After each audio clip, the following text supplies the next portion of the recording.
it was always like parents being gone in every movie, and bad guys coming in, and you had to just defend your house. And so my whole life I was just preparing for someone to come into my house and try to like do something to my family. We were studying karate, like a lot of karate, a lot of booby traps. My whole day was based around booby traps.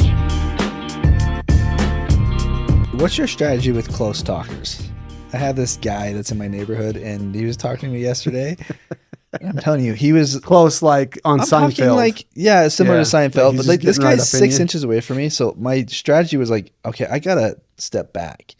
But we kept moving back. We moved back like 25 feet, and like he had no idea that we were moving back. And at no point did you just extend your arm and just, why don't you just stay right there? Well, that's super offensive. I gotta live next to that guy. Like, hey, that's that asshole that pushed me away from when I was just trying to be Why nice. isn't he take that same approach? Like, hey, because now you're like, hey, that's that asshole that gets right in my face when he talks to me. Yeah, he needs to be more self-aware for sure. Most people aren't. What do you do in those situations? I'm just like you. I would have backed up. I don't know if I'd have backed up 20 times. Or what would you do? Eventually just stop until you're nose to nose? I might step in at some point. If I'd step back 10 times and he kept stepping forward, my brain, just because it would give me great laughter, I would start stepping towards him to see if he backed up or if he just stayed in. A good offense. I would have. No, what you're doing it wrong, because I'm dancing with him. I'm having to dance to make it all work. If you're going against it, you're going to step on his toes. Like, it's not going to work. Hear me out. But you didn't like it, so I know mine would end it. You're going to continue this down. But I still just have to. He's going to be like, dude, I really like that Zach guy. We had a great 100%. That's what he's thinking. Yeah, because I'm like I'm a willing dance partner. That's what usually it is. It's there's someone that's like, hey, he's a good dance partner, and that's what I am when I talk to my guy. He'd have gone home and been like to his wife, I think Paul tried to kiss me today.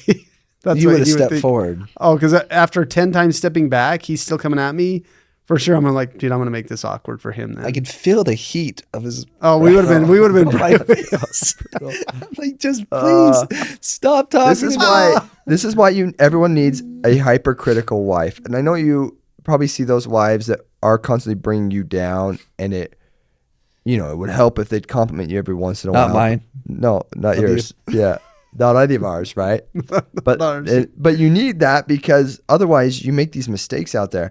You think I'm talking too close to somebody? No, because Kelsey would, if I spoke more than 2 inches too close to her, she would lose her shit. My favorite thing after every social, like if we go on a double date or something like that, that's always the first thing my wife will be quiet for a second, and all of a sudden she'll be like, I think you came in too hot on this topic, or you were flirting with this person's wife too much. That one. Yeah. I'm like, I know it's coming because you're quiet. It's not like she comes in and is like, that was fun. If she comes in instantly, it's like, that was fun.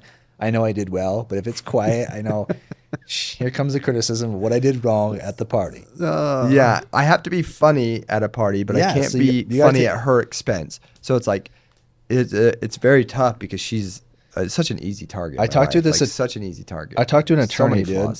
I talked to an attorney, and we can get a 2-for-1 special. Go younger because these girls are getting older. They are. Yeah. I'm staying quiet. I like my wife. I don't want any shade from this conversation. No, we're only saying this because our wives told us after watching the last podcast, like, you need to bring us up more. We really want to be involved. Liz didn't even listen to it, so she did. Well, I'm definitely joking. I was going to say, my wife, I was about to say, at least yours will listen to it. So when she does that to you, she's like telling you, hey, you were a little this or you were a little that, and she like criticizes you basically. Yeah. Did you not become more self-conscious the next day? 1,000,000%. The next party, I can't flirt with my friends' wives as much. It sucks. Yeah, that side does suck. It's a fine line flirting with your friends' wives because you can't have. They can't even notice that you're doing it, right? You don't want your friends to notice. Actually, I think it's all Let me ask safe, another question then. So for everything you're saying that your wife does to you, I actually just do that to myself. Like I'll be driving home from whatever and it's like, I think I was a little annoying or obnoxious. Are you going to do that about this podcast? Because you're going to be like, oh yeah, I left my phone on vibrate the entire time. And it was vibrating. Yes. Yeah. I'm going to feel really bad. So you in this scenario are your wife and he is the Zach. And he just hit a party where he felt like he was hitting. He was crushing jokes. He, maybe had a little too much eye contact with. And now you just made it really clear that I've ruined the whole podcast and it's all my fault. No, I think you did great. When you say you're reading a book, are you listening to a book? Well, I say I'm reading, but I'm actually listening. Yeah, but I feel like the readers get upset with that. Do they? Yeah, if you told someone, oh yeah, I'm reading this book, and then I feel like the people that actually read paperbacks, they're like, well, did you listen to it or read it? And they're kind of like bugged by it. Yeah. But I'm done. Like, I don't read anymore. I just listen. Yeah, so like that's what I consider to read. I already learned how to read. I know how to read.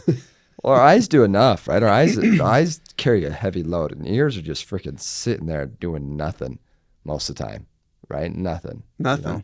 And when you're driving in your car, it's just so much easier. But they don't have the phone doesn't even ring anymore; it just vibrates in your pocket, right? Like that's not ears, right? They don't do. They're the lazy sets. You're saying that sense needs a little bit of a workout for sure. Yeah. No, it reminds me of like cyclists. I don't know if you guys have ever been mountain biking on an e-bike, but if you go on certain trails, you get these like mountain biking enthusiasts that paid like 10 times as much as any human being should pay for a stupid bike. And so their bike weighs like 3 pounds of like carbon fiber. And then you show up on this e-bike that's just zooming up the hill, right? And like, oh, that's illegal here. Every one you pass, that bike's illegal here. Yeah, that bike's illegal here. And you're, why is it's illegal? Like really it's illegal, or they're just being dumb? Yeah, no, they're like designated trails for mountain bikes, but they haven't adapted to like that these e-bikes are essentially mountain bikes too now. Like they look exactly, they leave the same marks. Yeah. I think they're worried about speed maybe, but like it's just these enthusiasts that are just dorks. It is. Yeah, they're just dorks, right? They just I was talking to my buddy about it just like yesterday. He brought by his e-bike and I'm like, are they still getting pissed off about like you riding on mountain bike trails? And these guys are like purists. And they like feel like you're cheating because you're using I've never used an e-bike and I've mountain biked a lot and I could give a crap less. Like they see a lot, like they're able to cover a lot more ground. And I just think it's awesome that people are out. Like so he does. He's constantly shaking people's hands when we're walking trails. Good for you. He's just like, hey, thanks for being out. Good for you. So grateful getting out of your house today. Yeah, I'm all about patronizing a little bit. Yeah. Yeah. Yeah. So we just got those Super 73s, which are like fake bikes, right? And this, I like if I'm up in the mountains and I'm on a Super 73 and a mountain biker's like, hey, what the freak are you doing? Then I'd be like, this is essentially a motorcycle with pedals, right? So it has like a little throttle that you can hit and just go full electric. You don't even have to be pedaling at all, like some chump, right? So it's a much more motorcycle experience than I think bike experience. And you get to cover a lot of ground. I think they're awesome. They're just expensive. But why does the mountain biker care? Because they're dorks. Yes, they're dorks. There's just no real reason. Like you're not intruding when you're really on them. into one thing. I think you just become a dork. At some point, like if you're like, I'll probably be like the e-bike soon. Like where if you're like hardcore e-biker, eventually just nobody likes you. No, I compare it a lot to the golfers, right? You know those golfers that are just so into etiquette and it drives you nuts because it takes like the fun out of the sport. Yeah, that's what these. I don't want to tuck my shirt in at a golf course. No. I hate that. I don't want to wear a shirt at a golf course. I actually most of the time don't even wear shoes. Yeah, he does. Have you stepped on that grass? It feels amazing. No, but the sad part for people who are listening to this, they're going to think that that's not true. The part about your shirt is not true, but I've been with both of you. They golf with their bare feet all the time. Well, he does. He shoots under par with his bare feet. He's just sitting there. I want to feel the course. Hey, I did see a video on that though the other night about like gaining energy and why we age. And this guy claims that let me like try and remember a lot of it, but basically we were meant to be outside a lot more, like soaking up the rays of the sun and touching trees and having bare feet in the dirt and leaning and climbing on trees and stuff. So he goes into this whole thing about neutrons and protons and electrons and how all these things that cause us to lose electrons, and then how do we regain electrons? And I guess how you gain them is walking barefoot in the earth and leaning on trees, climbing on trees, hugging animals, like all this stuff, right? So he goes on to say basically people spend 2% of their lives outside now, and we spend 98% of our time inside, either work or home. And he's like, that's why people are so unhealthy. Yeah. So knowing that you walk around barefooted, or you feel healthier than most people? I don't know if I feel healthier, but I haven't had to read that. I just organically think like maybe that's what my body needs. And so that's what I like to do. I step out with no shoes. See, but I actually couldn't disagree more with this segment. Like shoes. Because, well, one, just that people are healthier because we know that people like live longer. So for sure a certain facet. Whoa, wasn't it you that told me that's not true? No, what I said was like a lot of people be like, oh, the age like expectancy back in the day was really low. But what happened, that was because a lot of people were dying like of war, childbirth, like maybe war as well, but like a lot of more kids were dying like when they were born, so that like weighed into that. Do you know there's amoebas? Do you know there's amoebas that will eat your brain? Right, so what are amoebas? Amoebas are like little single-celled organisms. They might be dual-celled organisms. They're definitely not. I've double triple checked that they're definitely not. But anyways, this thing gets in your brain and it eats your brain. So this is what I'm saying. When you're inside, because I get in this fight all the time with how I'm raising my kids, which is there's this emphasis on like sports in the world. When you're raising your kids, like it's a mark of achievement that your kids are active, that they don't get on iPads, that they don't get on the Nintendos and this and that. And me and Zach grew up on the mean streets of Street Fighter, right? Street Fighter 2. And we were fighting M. Bison and Dalsum and all of these bad guys, right? No, but I think there's a decent balance. But to say that like they were so much healthier, that's a really stupid take. Well, which part? It's like fact that people are obese now. Okay, obesity is one thing, right? Which is unhealthy. So when you say why were they less unhealthy back in the day? I don't, dude, because they're eating eating organic, right? They're growing their crops. They're getting stung by scorpions. They're getting they're cutting their feet on rocks. Are there more scorpions? Scorpions pythons were heavy, heavy back then. Just biting you. Yeah, snakes. All that. But I guess I'd have to pull it up. But there's this Joe Rogan podcast where he's got some dude who went and lived with these freaking crazy Aborigines.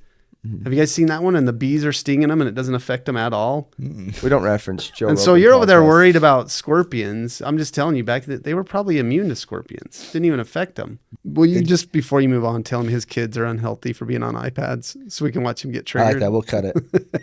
Your kids need more time outside. Thank you for helping me see the truth, both of you. No, get my kids to go outside is kind of hard right now. But we got the first day of sun yesterday, so I just forced them. But then what's funny is they came out and they were like loving it. And I can't get any of my kids to wear clothes. Like my 3-year-old, always naked. She's always naked. So she's out there and the mosquitoes are like crazy where I live. And they were just getting eaten alive. So I'm like, I know you're having fun. Just get your ass back in the house.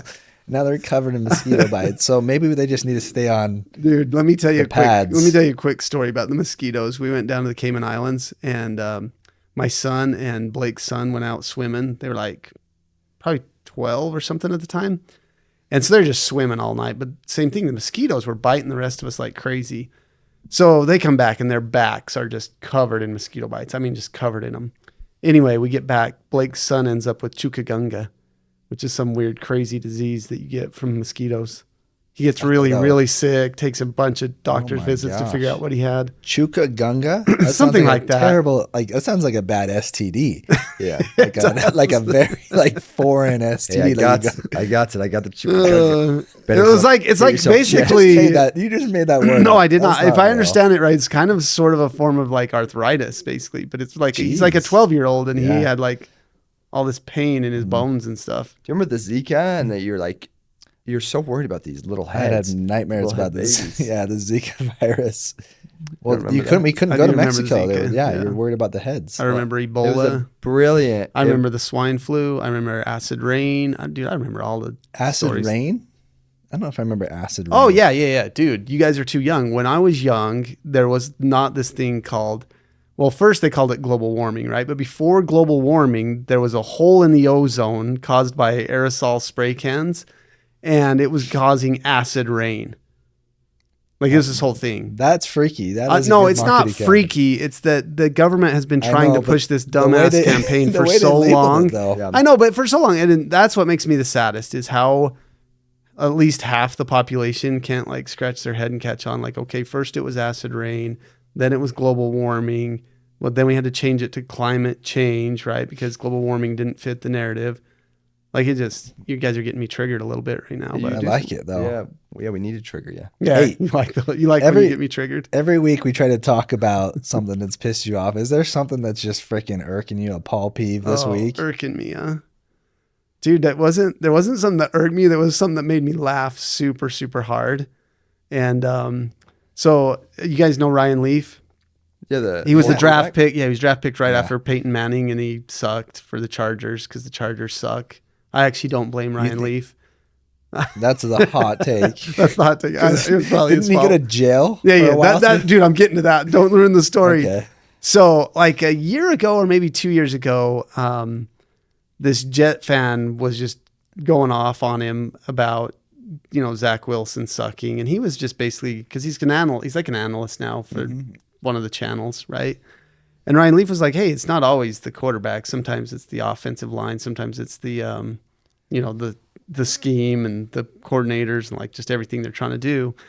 And this guy started just railing into Ryan Leaf, and he was like, listen, I spent the last 7 of the last 10 years in jail, and I've still had a better decade than Jets fans.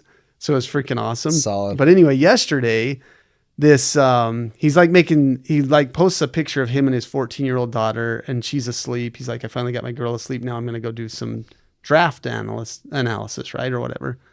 And this guy posts and says, does your daughter know that you were a freaking NFL bust or something like that, right? You sucked and you were drafted way high. And he's like, no, but I think the conversation about me having 7 felonies and spending 7 years in jail will probably be a little tougher conversation. It was because he robbed some. Yeah, it was the memorabilia, right? I just think he's awesome because I do like every time someone comes at him, he's just like throws that. I'm like, listen, buddy, I've spent 10 years in jail and I've still had a better decade. He's rehabbed his career really well, I think. Yeah. I actually really like him every time he has a good a take. So I thought that was like the most perfect comeback. Like, I'm not really worried about telling her how I was an NFL bust. I'm worried about telling her, how come I spent a decade in jail?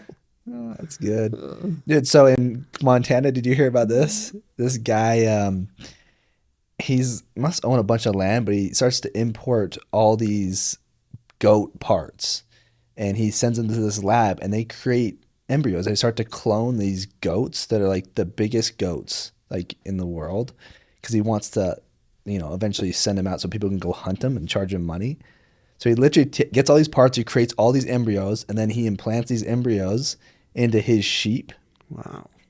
And then from that sheep, he takes this clone and like gets their semen and creates this like hyper species of like, I guess it's a Marco Polo, like bighorn sheep. That's awesome. This guy's listening to So this guy he ends up getting prosecuted for it, but I'm like, this guy, he's 80 years old. I'm like, this guy's a genius. Yeah, more people need to be out there playing God. I feel like there's too few people playing God. Dude, I was thinking he was listening to some serious Gary Vee or David Goggins. Like they had him motivated, and he was doing his side hustle, dude. So some people, to the maximum. Goggins, he motivates people to run. This guy gets motivated to clone things. Yeah, he was like, dude, I'm going to do my side hustle. I'm going to create these goats, and they're going to be the best, hardest goats to hunt. These sheep get to be like 300 pounds, but he was just gonna so all of a sudden you can go and hunt these endangered sheep that are just these hybrid sheep. I'm not like as excited about that. If they were like mutants in some case, they kind of are. I mean, like they got one horn and it's kind of unicorn, like a unicorn.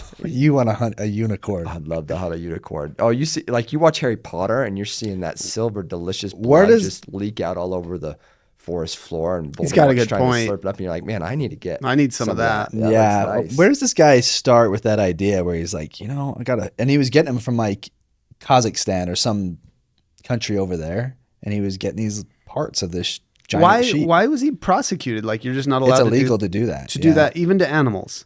Even to animals, you cannot like. Is that illegal? First of all, I think it's in danger. I think there's a couple like things he got in trouble for. Oh, because it's an endangered animal as well. Yeah, maybe he's a pioneer, so he's just figuring it out as he goes. He's all of a sudden like, why not make this freaking awesome giant sheep that I can charge a ton of money for? And he did it. Now the government got in trouble. Plus, like you can't. Of course, the government's going to come after you. They own the monopoly for animal testing and all that, right? They Great point. Great point. You're infringing upon their space. Yeah. What else would you want? What would you want to clone to? What do you think you could clone to charge a lot of money for people to come hunt?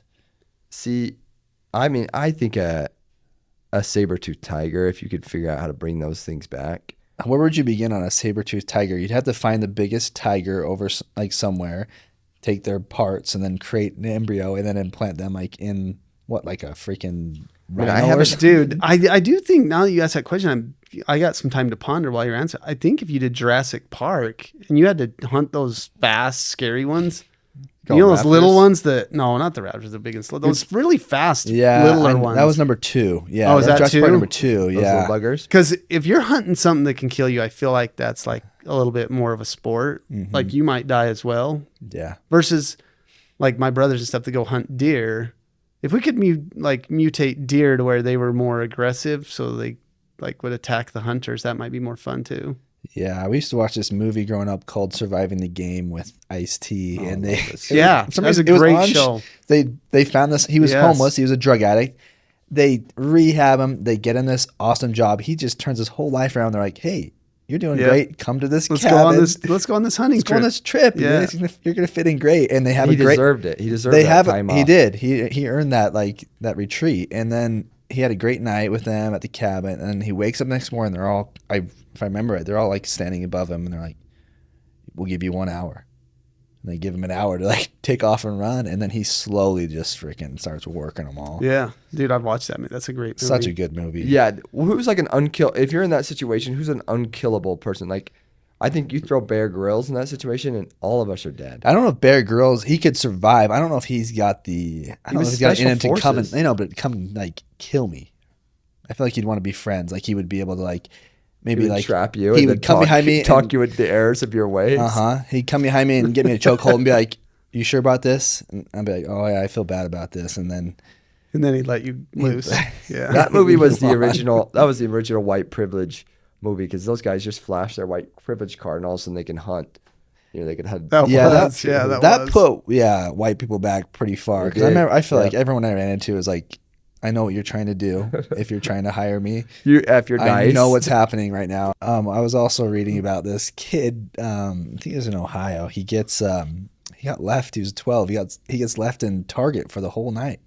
They didn't find him till the next day, and they acted like it was like he just slept in the Target, basically wandering around. Mommy, no, Daddy. If you're 12 and you have a whole store to yourself, I'm not sleeping, man. I'm like, you get those bouncy balls out, just. You know what I'm talking about. I would go crazy. Did he like eat a bunch of candy bars and stuff too? I don't know. I think they I don't know. Because I'm with you. Like I'm locked up here and I'm just going to start tearing into candy bars, boxes of cereal. I wish How do you get stuck in there? So like they just lock you. Are they locking you with chains from the outside or is he just, I don't understand. Well, he's 12. Aren't you old enough to somehow? You're 12 years old. Aren't you old enough to know you need to walk out the door with your parents? I mean, definitely. Is this how they're raising kids in Ohio? But maybe he was just really tired and he fell asleep and then all of a sudden he woke up and he was because when you're a kid and you go shopping with your mother, it's so boring. It sucks. Because I could see you getting tired and just falling asleep and like there's not like a camping section in Target though. But how did the mom get all the way home and like bad parents? I don't know how good of parents they are. They're like, where's they actually like reported him missing. And they couldn't remember. Oh yeah, we didn't have him. I don't know if they went to Target with him, but he spent the night in Target and. So maybe he ran away and purposely. Yeah, we shouldn't bring that much judgment about bad parenting or good parenting. I think my kids in that situation are going to panic and hide under like the closest Paw Patrol paraphernalia they can find and not make a noise. Have the greatest night of their life, just opening up every toy they see. They've seen Home Alone, so they know that they're not the only ones hiding out in this toy store. Yeah, bad guys coming. Our era, where me and Alex grew up, I don't know what you guys did. You watched like Vietnam on TV and stuff with your ears, but me and Alex, we watched kids survive. We had Three Ninjas. It was always like parents being gone in every movie and bad guys coming in, and you had to just defend your house. And so my whole life I was just preparing for someone to come into my house and try to like do something to my family. We were studying karate, like a lot of karate, a lot of booby traps. My whole day was based around booby traps. One time, me and Alex, we were probably 10. I was 10. We were living here in Centerville. And we're playing Mortal Kombat. Mortal Kombat 2 was like one of the greatest video games of all time. It had fatalities and friendships. They had all the awesome things on that game. And I'm sitting there playing with my friend. I think you were upstairs. I was with my buddy. And our garage door is right next to where we were playing video games. And the door opens and in steps this bearded homeless man. He just walks in calm and he shuts the door. So I'm sitting there like, oh my gosh, like, what do I do here? And my buddy's like, hey, I'm going to go talk to your brother real quick. And he runs upstairs and I hear the front door shut. I'm like, oh my gosh, he just ran out. He ran out. Yeah. I'm alone with this guy. But let's make it clear, he doesn't stop playing. No, I don't stop playing. I was in it like, I was pretty you were far. just I was like a Baraka I was playing at that point. So you were I just kept full playing. Eventually I was like, hey, what are you doing here? And he's like, hey, I'm just getting dry. And I was like, oh, fair enough. Fair play to you. I remember the getting dry thing. So I have enter Alex into this seat at some point. Alex, I remember that. Like, I'm just getting dry. And eventually, like, he leaves. And so I run upstairs and I tell my sister. And he goes back out through the garage door. He goes out the garage door. So I go upstairs and I tell my sister, and she comes down and is like, we got to lock the door. Yeah. And as soon as we go to lock the door, he opens it. And we are literally leaning on this door while this guy's pushing against our door to come back in. This homeless guy who just wants to get dry. It was our bad. We should let him, at least take a shower. Yeah. But we're pushing against trying to get dry. You can't put him in a shower. Well, like clean. I mean, give him a towel, but not a shower. I get it, Paul. You're right. That's a good point. Man. But yeah, we ended up getting the door shut and locked. And my buddy who had left earlier, all of a sudden the cop showed up. He went and told his dad, and they called the cops. And then the guy is narc. He narked this guy out. Yeah. So the cops get there and they arrest him, or what? No, yeah, he had since migrated to a different home. But they find him. He wanted to live in our garage. When it was a nice garage. It was really nice, yeah. I mean, just a double garage. Well, it just sounds standard. That's where we kept our snakes. Sounds dry. We used to catch snakes and always leave them in the garage. Zach could get these snakes, and then Zach really felt for the mice population, so he'd spin the snakes a little bit. You'd make the snakes dizzy. You'd catch these big garter snakes, and you don't want them to bite you. Garter snakes, yeah. You didn't want to bite you, so you'd kind of spin their mouth around so you didn't get bit. And I made one sick, and it started throwing up. I don't know how much people want to hear about this. This is true. The snake started vomiting, basically. Yeah. You've read Lord of the Flies, right? That's essentially my childhood. I was supposed to in school. I just didn't. Yeah. But I do. I know the concept. Yeah. It was pretty wild. Is Lord of the Flies the one where they're on the island and they'd have to destroy the ring? No, that's Lord of the Rings, sir. Is that the one where they end up like killing, like there's two tribes that are like fighting and killing Lord each other? of the Flies is just a bunch of kids on an island. I feel like our teacher actually read that to us.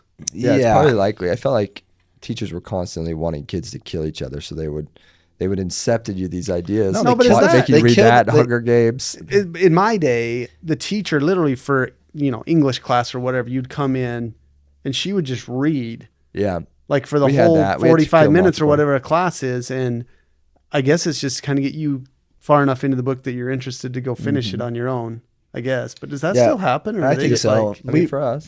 We read like To Kill a Mockingbird was a big one. Yeah, Fletcher. Shout out. Read. Yeah. That was another good book we read in school. Yeah, I love that. I wonder if it's still the same books. Are they still reading To Kill a Mockingbird to this day? I hope so. Yeah, I hope so. Because I know in some places it was canceled because of how the language is or how this or that, really dumb reasons, right? Because the whole story of that book is weeding out prejudice and weeding out racism. But I think it's just a good time right now just to go to our Costco correspondent, Harv. Yeah, let's see what he's serving up today. All right, Z, you have your Costco correspondent here. I think we're at it's the West Bountiful Costco. We decided to start this adventure off with the Costco hot dog. The fun fact for everyone today is that over 700 million of these are sold every year. So I'm going to just dig in here. I think when you think about the categories of a hot dog, what matters is you're evaluating freshness, sausage style, and the bun. So let's give it a good bite. This is a couple bites. Everyone knows the rules category.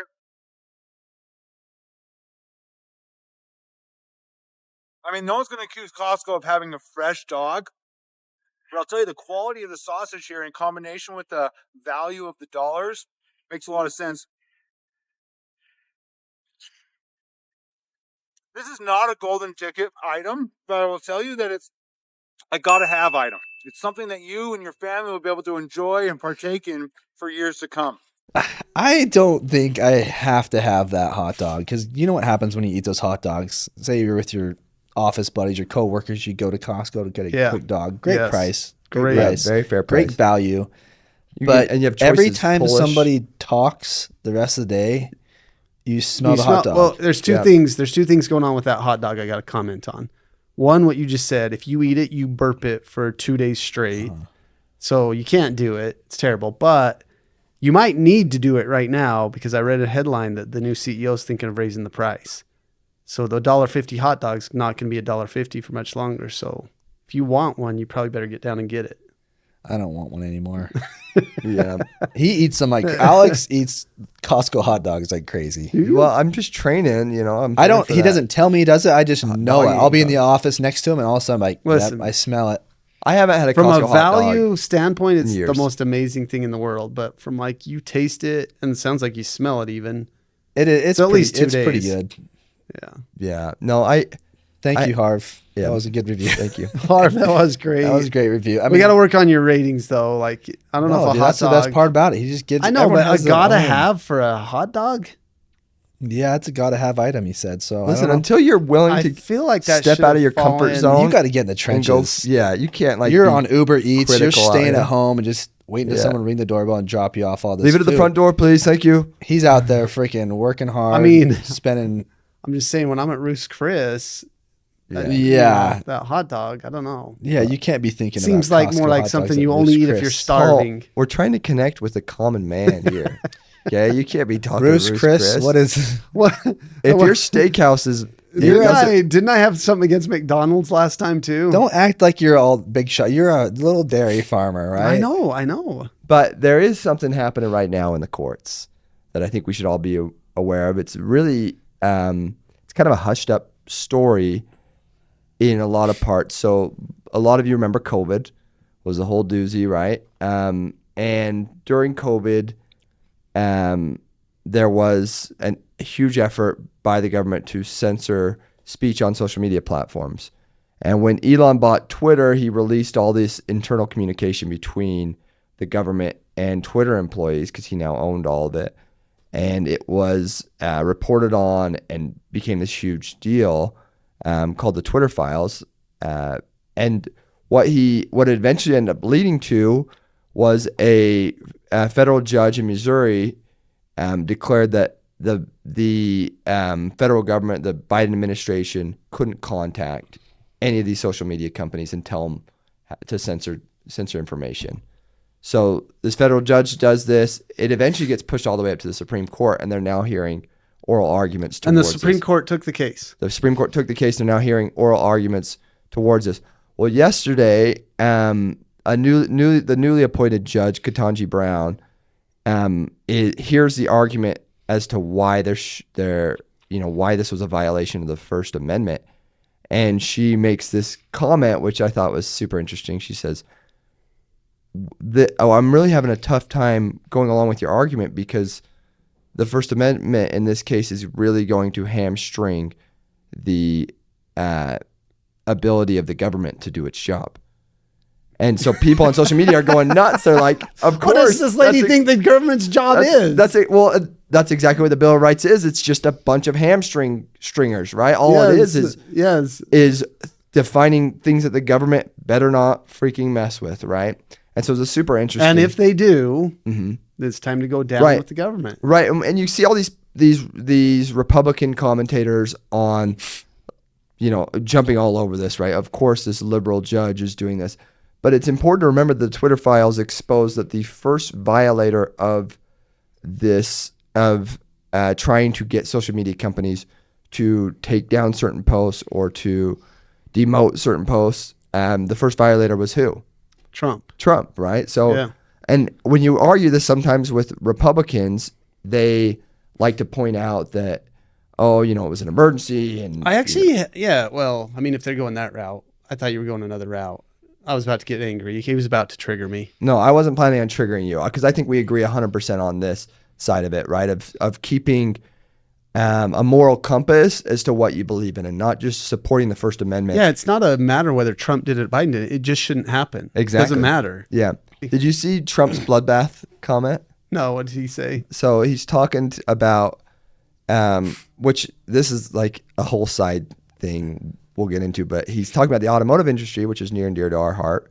And he's talking about how these Chinese automakers are trying to set up factories in Mexico and then using NAFTA be able to import vehicles into the U.S., right? And so Trump saying like, hey, if this happens, there will be if I'm not elected, there will be a bloodbath. Meaning like there's going to be a bloodbath in the automotive industry, right? Because this is what he's specifically talking about. So then all of these news agencies just take that quote. If I'm not elected, there will be a bloodbath. Yeah. And they just like throw it out there. That's weird because the media's usually had his back pretty well. Yeah, they had. The funny thing is, attack him. Yeah, the funny thing is, like Trump says enough like off the wall crazy things.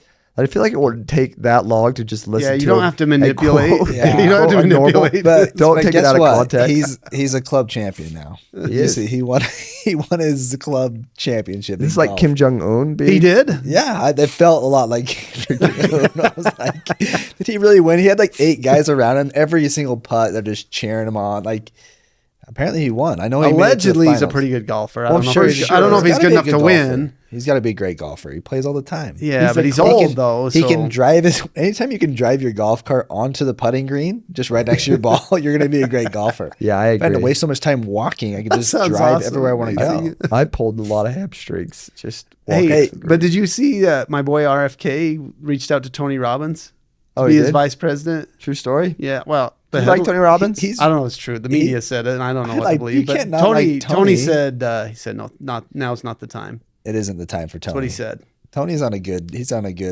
tear right now, man. He's all over the place. Tony. What about he also? Tony, I love Tony, but he's gone into who was I talking? Oh, it was you I was talking to about getting into the supplement business. Yeah, Tony's big into that. He's big into that. So he asked Rogers too, right? Stuff. Rogers declined.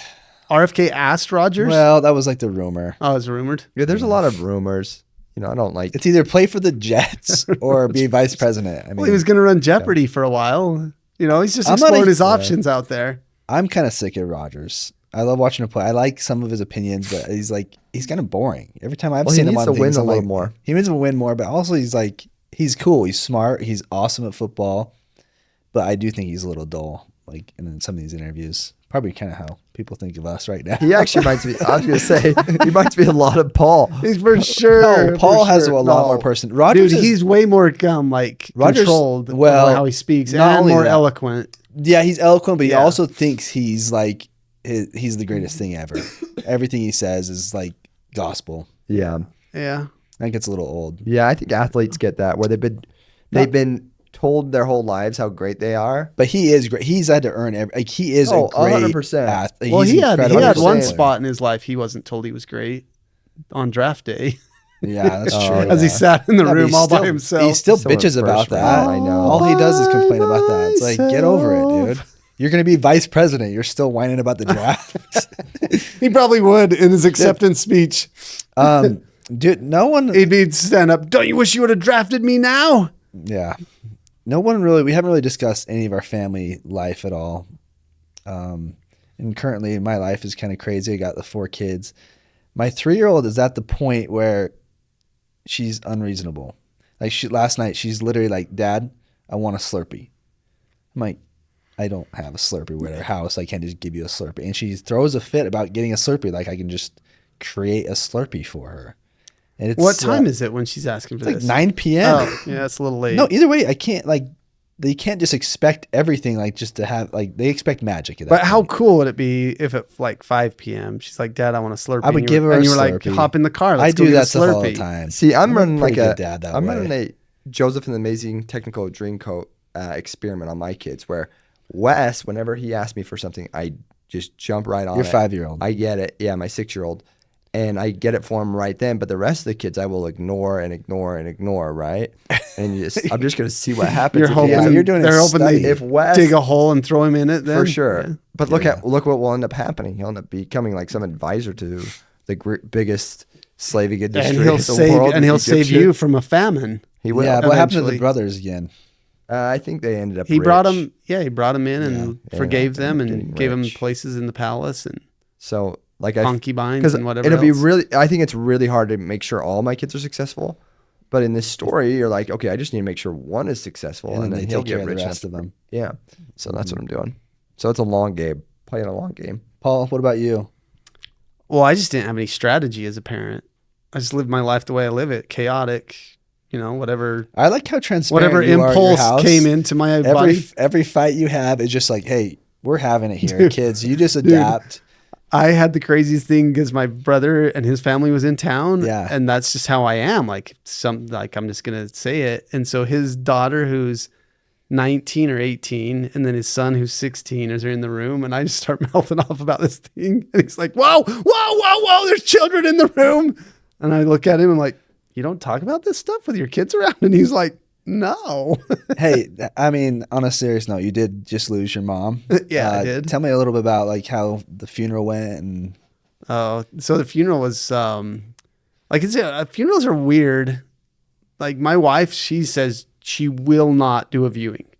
And I'm like, you're dead, so you don't really get to decide. And she's like, no, if you give me a viewing, I will haunt you. Because she thinks it's so weird that we all walk up and touch and some people kiss these dead bodies. And it really was like I walked up and grabbed my mom's hand. It's like this freaking ice cold piece of clay, basically, is what it feels like. But there's this one part about funerals that I did want to talk about because it kind of made my brain hurt a little bit. Because in my industry, we work really hard for stuff. But in the flower industry, I realized it's an easy game.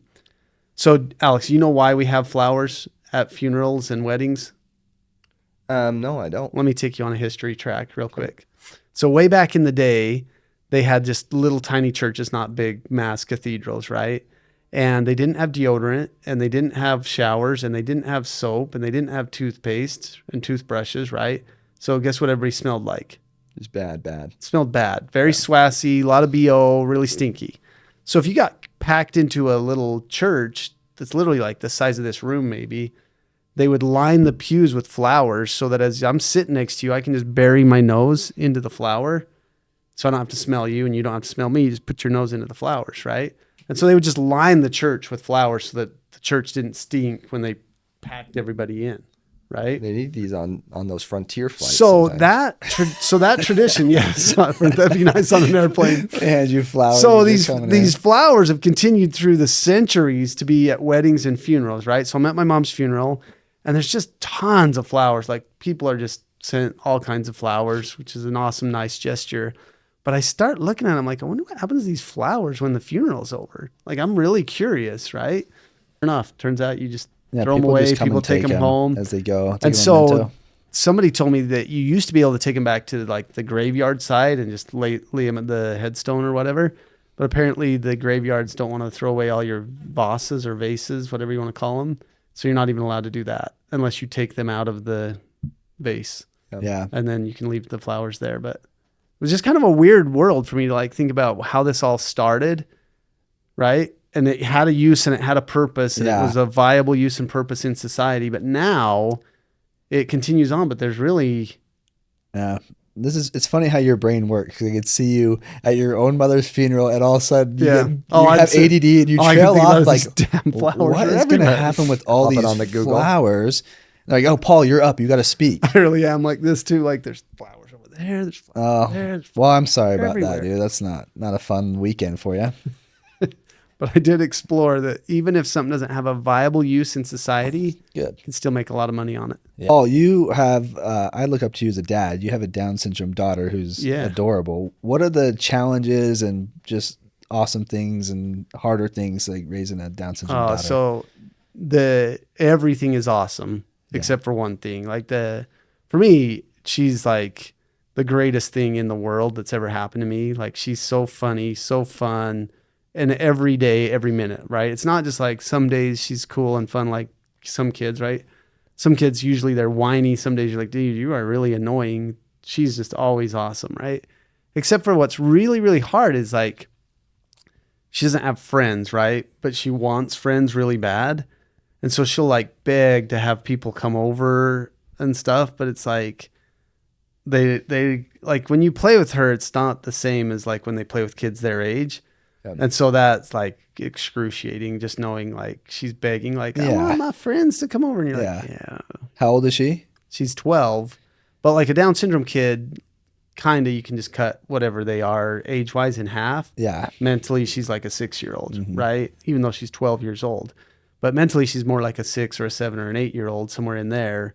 And so, like when 12-year-olds come to play, like she's got a cousin that's born the exact same day, lives around the corner. It's really, really, really sweet to her. And she'll come over and play, right? But it's like more like babysitting than playing. Yeah. It's like the 12-year-old, they're almost 13. Like she don't want to sit there and play with little dollies anymore, but my little girl wants to just sit and play with dollies, right? Or babies and stuff. So that's the only excruciating part. It's just like, oh man, finding her friends or people to play or hang out with is just hard. It's harder. Yeah. Well, she's the best.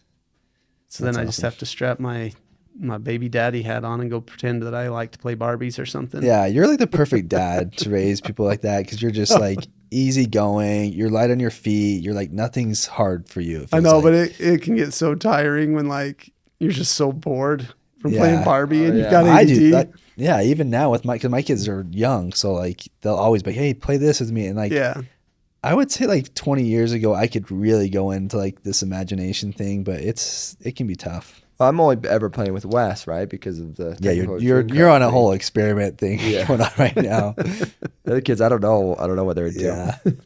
So Zach makes the rules of the podcast, and notice I don't like rock stars. I wanted. Well, I asked Paul to drink. The rest of us told me don't drink. Got one. I have to edit it. So. I saw, but I actually don't like I like the Monster Peach ones. That's the only one I'll ever drink because I just don't like energy drinks that much. I just saw the grossest thing on those last night, though. Right? I can't remember the chemical, but there's like a hydrochloride or something in these cyanide of some sort.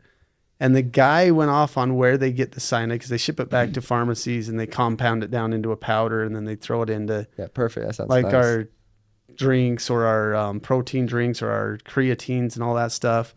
Because apparently it's a great source of energy, this cyanide or whatever it is.